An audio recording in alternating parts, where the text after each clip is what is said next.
చిత్తూరు జిల్లాలో flexi war నడుస్తోంది. కుప్పంలో చంద్రబాబు, లోకేష్ ఫ్లెక్సీలను గుర్తు తెలియని వ్యక్తులు చింపేశారు. పార్టీ కార్యాలయం పక్కనే ఉన్న కటౌట్లను సైతం ధ్వంసం చేశారు.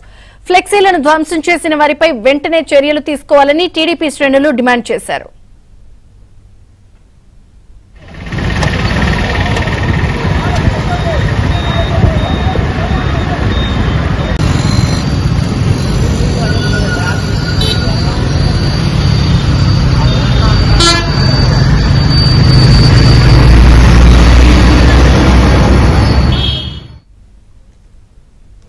చిత్తూరు జిల్లాలో ఫ్లెక్సీ వార్ నడుస్తోంది. కుప్పంలో చంద్రబాబు, లోకేష్ ఫ్లెక్సీలను గుర్తు తెలియని వ్యక్తులు చింపేశారు.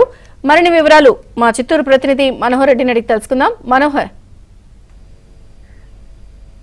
విజయచంద్రిక ఎన్నికల సమయం దగ్గర పడుతున్నటువంటి నేపథ్యంలో అధికార వైసీపీ అనేక రకాలంటి ప్రతిపక్షాలపైన కవ్వింపు చర్యలకు పాల్పడుతున్నటువంటి పరిస్థితులు కూడా మనము అనేక నియోజకవర్గాల్లో కూడా చూస్తున్నాం. అదే క్రమంలోనే ఈవేళ మాజీ సీఎం చంద్రబాబు నాయుడు సొంత నియోజకవర్గం అంటే కుప్పంలో రాత్రి గుర్తు తెలియని వ్యక్తులు టీడీపీకి సంబంధించినటువంటి ఫ్లెక్సీలను చించేయడం ఇప్పుడు వివాదాస్పదంగా మారినటువంటి పరిస్థితి.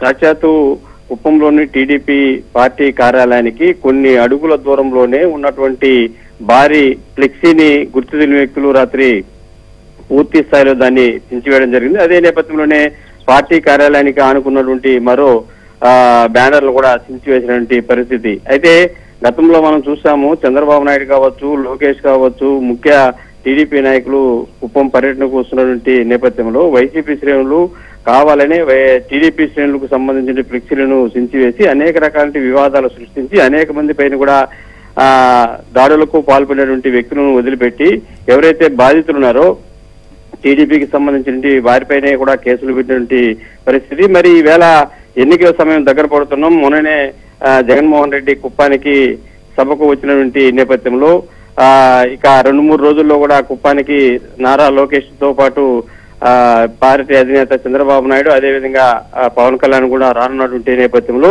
దీన్ని ఏ విధంగానైనా విధ్వంసం చేసి అరాచకాలు సృష్టించి మళ్ళీ కూడా ఎన్నికలు సమీపిస్తున్న నేపథ్యంలో కావాలనే కొంతమంది పైన టీడీపీ ముఖ్య ఎవరైతే యాక్టివ్గా ఉన్నారో వారిపైన కేసులు నమోదు చేయడానికి ఈ ఫ్లెక్సీ వివాదాన్ని తెరపైకి తీసుకువచ్చి దానికి ప్రత్యామ్నాయంగా ఇలాంటి చర్యలకు పాల్పడుతున్నటువంటి ఒక ప్రధానమైన ఆరోపణ కూడా టీడీపీ వర్గాల నుంచి వ్యక్తమవుతుంది. అదే నేపథ్యంలో ఎవరైతే ఈ దాడికి పాల్పడ్డారో వారి వెంటనే కూడా ఎవరు ఏమిటి అనేటువంటి విషయాన్ని గుర్తించి కేసులు నమోదు చేసి వారిపైన చర్యలు తీసుకోవాలంటే ఒక డిమాండ్ కూడా టీడీపీ నుంచి వ్యక్తమవుతుందని చెప్పాలి విజయచంద్రిక.